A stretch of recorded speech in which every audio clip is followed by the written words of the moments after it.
Friday को Sensex expiry थी। चलिए समझते हैं किस हिसाब से काम काज करना है। देखिए क्लियरली मैंने मेंशन किया था मार्केट में कि मार्केट को अगर शॉर्ट कवरिंग करनी है तो मार्केट यहाँ पे गैप ओपन होगी और मार्केट में एक तरफा मूवमेंट अपसाइड के लिए आ सकती है। बट यहाँ कहीं जैसे मान के चलिए 27 दिसंबर की थी ये, तो 10 बजे तक यहाँ पे मेरे की स्क्रीन पे एक अच्छा प्रॉफिट शो हो रहा था। ठीक है, कहीं 10 बजे के आसपास मेरा प्रीमियम एक मैं BTST ट्रेड यहाँ पे लेके गया था सेंसेक्स में 78,600 की मैं कॉल को कैरी करके लेके गया था। कुछ 280 या 90 के आसपास मैं उसको लेके गया था, कैरी करके लेके गया था। यूजुअली मैं कैरी नहीं करता हूँ, मैं इंट्राडे ट्रेडर हूँ। देखिए आप इंट्राडे ट्रेडर हो, आप जो हो मार्केट में 9:15 से लेकर के 3:30 के प्लेयर हो। आप सबसे पहले आपको ये समझना है कि मार्केट में आप हो कौन। या तो आप स्विंग ट्रेडर हो, देखिए, या तो आप स्विंग ट्रेडर हो, ठीक है, या तो आप इंट्राडे ट्रेडर हो, या तो आप स्विंग या पोजिशनली मान के चलिए, दोनों एक ही चीज़ होती है, पोजिशनली ट्रेडर हो, ठीक है, या आप एक इन्वेस्टर हो, ठीक है, आप लॉन्ग टर्म का सोचते हो भाई, 5 इयर्स का आप सोचते हो। बट देखिए अपन लोग क्या है, इंट्राडे ट्रेडर है। मतलब मार्केट 9:15 पे खुलती है, 3:30 पे बंद होती है, ठीक है। अब इसके बीच में आपको ये देखना है कि आपका इसके बीच में, मतलब इसके बीच में 3:30 के बीच में जो आपका सेटअप बनता है वो आप मार्केट में लेकर निकल जाते हो। यूजुअली मैं कैरी नहीं करता हूँ, बट यहाँ पे मुझे इस वाले मूवमेंट को देख करके एक मुझे लगा कि मार्केट में यहाँ से एक अच्छी रैली कम से कम 1000 पॉइंट की सेंसेक्स में आ सकती है, कम से कम मिनिमम 1000 पॉइंट की, ठीक है। और यहाँ पे मैंने क्वांटिटी बहुत ही कम रखी थी, कुछ मेरे हिसाब से 15 लॉट के आसपास की थी या 20 लॉट के आसपास की थी। बहुत ज़्यादा क्वांटिटी से मैंने कैरी नहीं किया था, क्योंकि मैं देखिए सिंपल सा मैं एक अपनी साइकोलॉजी को मेंटेन करके चलता हूँ। साइकोलॉजी को अगर मेंटेन करने के पीछे क्या है, अगर आप छोटे कैपिटल से ट्रेड करोगे तो आप बड़ा 1000 पॉइंट का मूवमेंट आराम से लेने के लिए रह बैठे हो। अगर आप ट्रेड ही करोगे 20 लाख से 40 लाख से ट्रेड अगर आप करोगे तो क्या है, आप 10 पॉइंट लेके निकल जाओगे। तो छोटे कैपिटल से मेरा टारगेट जो था कल का, ठीक है, मेरा टारगेट था, तो मैं अपना प्रॉफिट 3 बजे के आसपास अपना बुक करता, ठीक है। अगर मैं ये वाले मेरा तो ट्रेड था, ये अच्छे डायरेक्शन में मेरे चलना शुरू कर देता, अगर ये वाली मूवमेंट इसमें नहीं आई होती तो मैं 3:30 से पहले बुक नहीं करता, उसको ट्रेल करते चला जाता, ठीक है। बट मार्केट में हुआ क्या कि यहाँ कहीं जब गैप अप ओपन हुई तो मेरे प्रीमियम में कुछ 50 से 60% का ग्रोथ दिखा रहा था, अच्छा प्रॉफिट मुझे दिखा रहा था।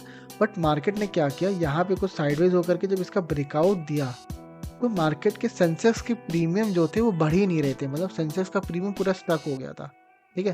तो सेंसेक्स का प्रीमियम अपना, जिसे सेंसेक्स ने अपना डे हाई ब्रेक कर दिया था, ठीक है। बट अगर ऑप्शन के चार्ट में आप जाके देखोगे, जो ऑप्शन का चार्ट होता है, या तो 79,000 का प्रीमियम मैं देख रहा था, या तो 78,500 का मैं PSY लेवल का प्रीमियम देख रहा था। प्रीमियम अपने जो फर्स्ट कैंडल बनी थी मार्केट में उसके वो नीचे ही ट्रेड कर रहा था। इसका मतलब ये था, बहुत इंपॉर्टेंट लर्निंग होगी, ये दोनों प्रीमियम जो थे ये अपने 915 कैंडल के नीचे ही ट्रेड कर रहे थे। इसका मतलब ये था मार्केट में अभी जो ऑप्शन सेलर कॉल को सेल करके लेके गए थे वो मार्केट में पैनिक नहीं आते। जब इसका डे हाई का ब्रेकआउट होता तो मैं यहाँ पे एक अच्छा मूवमेंट एक्सपेक्ट कर रहा था। बट मैंने टेलीग्राम पे क्लियरली कर दिया था मेंशन कि सेंसेक्स ने अपना डे हाई ब्रेक कर दिया है, बट ऑप्शंस की प्रीमियम ने डे हाई ब्रेक नहीं किया। क्यों? क्योंकि देखिए यहाँ पे कॉल सेलर्स एक्टिव थे, उस दिन की एक्सपायरी थी, तो किसी ने यहाँ पे 78,900 79,000 ये सब के कॉल को सेल करके रखा होगा। जब ये मार्केट इसके प्रीमियम में, मतलब जो आज का दिन का हाई होगा, जैसे लग से मान के चलिए ये 200 रुपये का इसने हाई बनाया, तो किसी ने यहाँ पे 190 में सेल किया होगा, 180 में सेल किया। जब ये 200 से ऊपर जाने लगेगा तो ये जो लोग होंगे वो पैनिक में आ जाएंगे और अपनी पोजीशंस एग्जिट करेंगे, तो यहाँ पे प्रीमियम में एक अच्छी शॉर्ट कवरिंग आ सकती है। बट मार्केट ने एग्जैक्टली यही किया कि पूरा का पूरा यहाँ से नीचे नीचे नीचे नीचे आकर के अपने डे लो के आसपास क्लोजिंग दी है, जो कि एक ये नेगेटिव साइन है मार्केट में, ठीक है। चलिए छोड़िए, अब हम समझते हैं कि हमें कल कैसे ट्रेड करना है। एक बार हम निफ्टी के चार्ट को देख लेते हैं, ठीक है। देखिए कल मैं आपको बता दूं, कल जो है मिड कैप की एक्सपायरी है, ठीक है, तो और बैंकर्स की एक्सपायरी है। मतलब कल जो है दो एक्सपायरी हैं। ये मंडे की एक्सपायरी है, मतलब पहले जो होता था मंडे को बैंकेक्स की, ठीक है, और मिड कैप की एक्सपायरी होती है। तो ये एक नया रेगुलेशन जो लगी, इसका ये लास्ट मंथली एक्सपायरी है बैंकेक्स और मिड कैप की। आज के बाद ये मंडे को बैंकेक्स और मिड कैप की एक्सपायरी नहीं होगी, ठीक है। ये सिर्फ मंथ के लास्ट जो होगा उसी मंथ में होगी आपकी, ठीक है। तो ये कल बैंकेक्स और मिड कैप की एक्सपायरी है, तो हम दोनों की एनालिसिस करेंगे कैसे अपन को ट्रेड करना है, ठीक है। पहले हम निफ्टी का चार्ट देख लेते हैं, एक मिनट।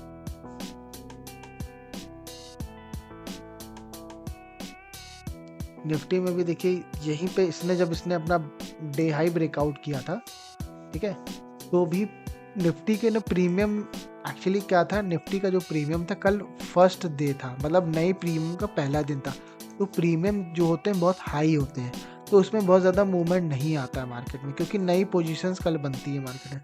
तो यहाँ पे भी कुछ 30 से 40 पॉइंट निफ्टी में मूवमेंट आई थी कॉल साइड में, बट यहाँ पे क्या था, लोग सेंसेक्स में ज़्यादा एक्टिव थे, तो यहाँ पे सेंसेक्स को साइडवेज रखा गया, ठीक है। और निफ्टी में मूवमेंट कराई गई ऊपर के साइड में, ताकि वो पोजीशंस बना सके। ये एक पार्ट होता है मैनिपुलेशन का, तो वो सब चीज़ें आपको आगे बताई जाएगी, ठीक है। अब हम थोड़ा सा बड़े टाइम फ्रेम पे करते हैं। देखिए मार्केट ने क्या किया था, एक यहाँ पे मान के चलिए ये जो लेवल है, ये इसका ब्रेकआउट कर दिया और यहाँ पे सस्टेन करके फिर ये अंदर ही आकर के क्लोजिंग दे दी। इसका मतलब यहाँ कहीं काफ़ी लोग ब्रेकआउट पे ट्रैप हो चुके हैं। अगर हम थोड़े बड़े टाइम फ्रेम पे रखेंगे चीज़ें, तो आपको मैं दिखाता हूँ कि ये जो ब्रेकआउट फेलियर हुआ है, ये जो ब्रेकआउट फेलियर हुआ है, ये एक यहाँ पे ब्रेकआउट, एक यहाँ पे, अगर मार्केट यहीं कहीं क्लोजिंग दे देती तो हमें एक साइड का मूवमेंट अच्छा ट्रेड मिल सकता है। बट इसने कहीं ना कहीं निगेटिव क्लोजिंग दी है।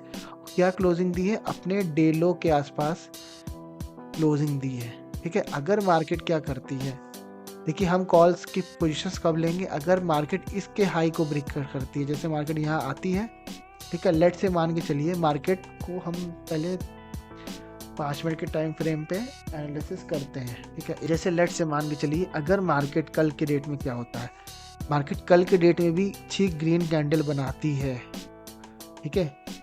गैप अप ओपन होती, कंडीशन क्या क्या होनी चाहिए, देखिए कंडीशन सबसे पहले होनी चाहिए गैप अप, ठीक है, गैप अप होना चाहिए। और दूसरी चीज़ होनी क्या चाहिए, ग्रीन कैंडल बननी चाहिए 915 की। अगर मार्केट 915 के कैंडल की ग्रीन कैंडल बनाती है और यहाँ पे थोड़ा कुछ रेजिस्टेंस लेके जैसे इसके डे हाई का ब्रेकआउट करती है, ठीक है, हम यहाँ पे कॉल साइड की तरफ बैठ जाएंगे, ठीक है। कॉल लेके हम बैठ जाएंगे और डे लो का ऐसा लगा करके बैठ जाएंगे, ठीक है। मार्केट में ग्रीन कैंडल बननी चाहिए और इसका ब्रेकआउट होना चाहिए, ठीक है। हम यहाँ पे कॉल साइड लेके बैठ जाएंगे डे का, और क्वांटिटी कल हम कम रखेंगे, ठीक है। ये हमारी एनालिसिस हो कि अगर मार्केट कहीं फ्लैट वगैरह ओपन होती है और यहाँ से सपोर्ट लेती है, जैसे ये वाला जो लो है, इसको एक बार मैं मार्क करके रख देता हूँ, ये जो लो है, ये जो आप देख रहे हैं 915 कैंडल का, ठीक है। अगर मार्केट यहाँ से सपोर्ट लेके कहीं ना कहीं यहाँ पे ग्रीन कैंडल बनाती, तो हम यहाँ पे एक सेल साइड की बनाएंगे। बहुत ज़्यादा टारगेट नहीं रखेंगे सेल साइड के लिए, बस एक क्लोजिंग तक का टारगेट हम रख सकते हैं। इससे ज़्यादा के टारगेट हमें उम्मीद नहीं है, क्योंकि यहाँ पे किसी बड़े प्लेयर्स की पोजीशन यहाँ पे ऑलरेडी ऐड हो चुकी है, ठीक है। ये निफ्टी की एनालिसिस थी। अब बैंक निफ्टी हम कोई ट्रेड नहीं करा, तो बैंक निफ्टी की ट्रेड एनालिसिस कर देते हैं, बैंकेक्स को लेकर के कर देते हैं, क्योंकि बैंकेक्स और बैंक निफ्टी ये दोनों इंडेक्स जो होता है वो पैरेलल चलते हैं। अगर बैंकेक्स ऊपर जा रहा है तो बैंक निफ्टी भी ऊपर जाएगी। तो आप बैंक निफ्टी के चार्ट को देख के बैंकेक्स में ट्रेड कर सकते हैं, सिंपल सी लॉजिक यही है।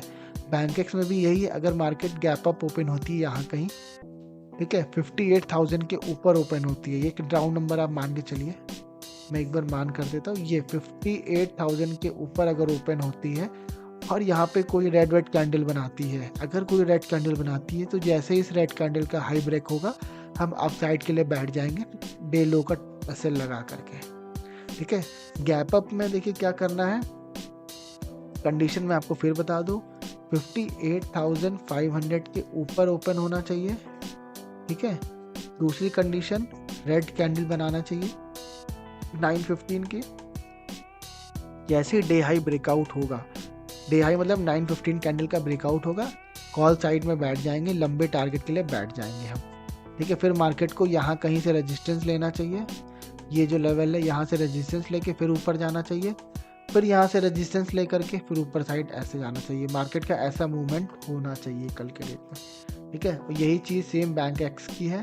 हम एक बार समझ लेते हैं बैंक एक्स में क्या होना चाहिए। ठीक है, बैंक एक्स की भी एनालिसिस कर लेते हैं।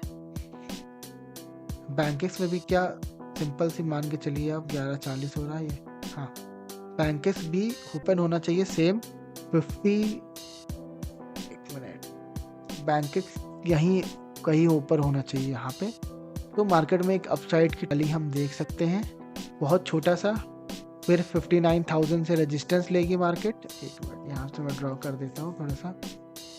फिर ये 59,000 से रेजिस्टेंस लेगी मार्केट, ऐसे आएगी, यहाँ कुछ सेलर्स को एक्टिवेट करेगी, मेजर स्विंग बना करके फिर ये अपसाइड की तरफ जाने की पूरी कोशिश कर सकती है।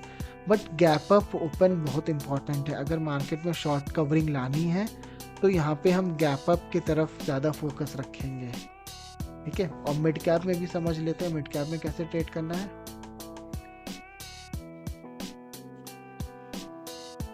Nifty mid cap select.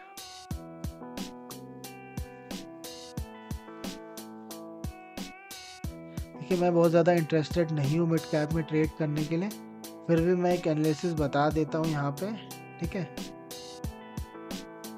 क्योंकि मिड कैप में बहुत ज़्यादा वीकनेस है, क्योंकि सबसे ज़्यादा सेलिंग देखिए मिड कैप में हुई है। मिड कैप अपने डे लो को ब्रेक करके, अपने 915 कैंडल का लो ब्रेक करके एकदम यहाँ पे क्लोज हुई है। तो मार्केट में देखते हैं कि क्या होता है। यहाँ पे कोई साइकोलॉजिकल नंबर नहीं है, बहुत ऊपर है, तो थोड़ा सा मिड कैप को हम कल के डेट में अवॉइड करेंगे। ठीक है, क्योंकि मिड कैप में कुछ ट्रेड मेरे हिसाब से तो बन नहीं रही है। अगर मान के चलिए ये 12,800 के ऊपर ओपन होती है, या मान के चलिए इस वाले स्विंग के ऊपर ओपन होती है, तो यहाँ पे हम एक कॉल साइड की पोजीशंस बना सकते हैं। बट यहाँ पे सेलिंग बहुत ज़्यादा हुई है, तो रिस्की ट्रेड होगी कल मिड कैप में कॉल साइड की ट्रेड बनाने के लिए। ठीक है, तो थोड़ा सा अवॉइड करेंगे कल की मार्केट को। अगर मार्केट थोड़ा यहाँ कहीं ओपन होती है तो हम कॉल साइड की पोजीशंस देख सकते हैं। कहाँ पे, ये 12,840 के ऊपर ओपन होती है, तो यहाँ पे एक अपसाइड करके ऐसे करके कॉल साइड की पोजीशन देख सकते हैं। ठीक है, बाकी जो भी होता है लाइव मार्केट में अपडेट कर दी जाएगी। देखिए, दूसरी चीज़ क्या है कि 1 जनवरी को मेरे जितने भी कोर्सेज हैं, मेरे स्टॉप लॉस हंटिंग सेटअप्स वाले या ऑपरेटर लेवल वाले जो भी चीज़ें हैं, उसको मार्केट में क्लोज कर दिया जाएगा। उसके बाद ये कभी भी रीलॉन्च नहीं होगा, क्योंकि काफ़ी दिन से मैं सोच रहा था इसको क्लोज करने के लिए।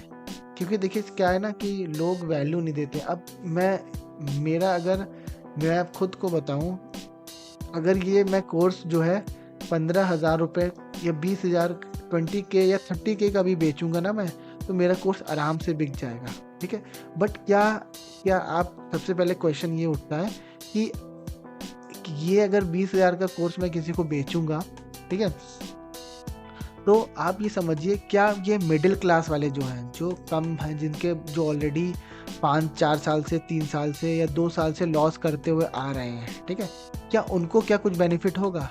क्या वो ऑलरेडी इतने लोगों का कोर्स खरीद चुके हैं, ठीक है, तो क्या उनको वो वैल्यू मिलेगी? वो भी सोचेंगे कि वो अफोर्ड ही नहीं कर पाएंगे। लेट्स से किसी के पास 20,000 कैपिटल ही नहीं है ट्रेड करने के लिए, तो मेरा कोर्स क्यों खींचे? इसलिए मैंने अपने कोर्स का प्राइस सिर्फ 3499 रखा है, ताकि जो मिडिल क्लास के हैं, जो ईजिली ट्रेडिंग करना जानते हैं, जैसे यहाँ से आज की डेट में लोग 20 से 25 साल के होंगे, बहुत सारे लोग जो मुझे फॉलो करते हैं 20 से 25 साल के होंगे, वो मार्केट में एक मिनिमम प्राइस पे एक अच्छा कंटेंट, अच्छी वैल्यू फॉर मनी उनको मिल रही है। ठीक है, वो इसको ले करके, और कोई चीज़ें ऐसी मैंने नहीं बताई है मार्केट में जो काम नहीं करती है। मैंने उसमें कोई भी प्राइस एक्शन नहीं बताया आपको, ठीक है, मैंने आपको जो भी चीज़ें बताई वो डार्क रियलिटी है। ठीक है, मैं अगर अपना कोर्स की वैल्यू इतना भी रख दूँ, ठीक है, इतनी भी रख दूं, तो मेरा कोर्स भी बिकेगा। बट मेरा जो अंदर से है, जो मतलब मेरा करने का है कि मिडिल क्लास उसको हेल्प नहीं होगी। फिर यही हो जाएगा कि रिच जो बना है बिकम्स रिचर। ठीक है, तो फिर मिडिल क्लास वाले कहाँ जाएंगे? फिर वो भी तो एक स्लेव सिस्टम में बैठे हुए हैं, तो फिर वो चीज़ें नहीं हो पाएंगी। इसलिए मैंने बहुत मिनिमम प्राइस में रखा है। और इतने दिन से हो चुका, ऑलमोस्ट 6 मंथ्स हो चुके हैं, तो चीज़ें अब क्लोज करने का टाइम आ चुका है। और फाइनल डेट 31 दिसंबर है। ठीक है, 31 दिसंबर रात 12 बजे, मतलब न्यू ईयर के दिन। ठीक है, चीज़ें क्लोज हो जाएंगी। उसके बाद मैं अपने जहाँ से मैं आया था वहाँ बैक हो जाऊँगा। मैं यूट्यूब पे अगर अभी वीडियो में कोशिश करूँगा डालने के लिए, बट फिर आपको कोई लर्निंग नहीं मिलेगी। सिंपल सी चीज़ है, ये आप मान के चलिए। क्योंकि फिर मैं भी दूसरे बिजनेसेस में जाऊंगा, क्योंकि ये सब चीज़ें टेलीग्राम पे अपडेट देना, लाइव मार्केट अपडेट देना से काफ़ी टाइम वेस्ट हो रहा है। सिंपल सी चीज़ है। बाकी अगर किसी को कोई इशू आता है तो बिल्कुल हमारे व्हाट्सएप नंबर पे कॉल या मैसेज करके सारी चीज़ें क्लियर कर सकते हैं। But remember 31 will be the last date. बाकी कोई कुछ होगा तो लाइव मार्केट में अपडेट कर दिया जाएगा आप लोगों को।